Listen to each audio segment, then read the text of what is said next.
కానీ క్రిస్టియన్స్కి దేశభక్తి ఉండదు. అదేంటండి అలా అనేశారు? నిజం అలాగే ఉంటుంది, ఆలోచిస్తేనే అర్థమవుతుంది. అలా అంటారా? అసలు దేశభక్తి అంటే ఏంటో చెప్పండి, అప్పుడు మాకు దేశభక్తి ఉందో లేదో ఆలోచిస్తాను.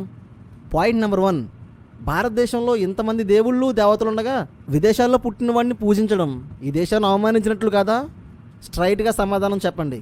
మీ పాయింట్ నెంబర్ 1కి నేను 3 ఆన్సర్స్ ఇస్తాను. ఇవ్వు చూద్దాం.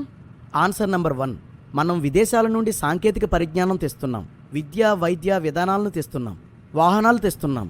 అంటే దానికి అర్థం ఇంపోర్టెడ్ వస్తువులు వాడేవాళ్ళంతా దేశాన్ని అవమానించేవారేనా? నేనైతే ఇండియా వస్తువులే వాడతాను. నా చెప్పులు లెదర్, నా బట్టలు ఖద్దర్. ఆహా, మీ ఫోన్ ఏంటి సార్? Samsung A52. ఏం? అది ఎక్కడిది సార్? అనంతపురంలో చేశారా, అమలాపురంలో చేశారా?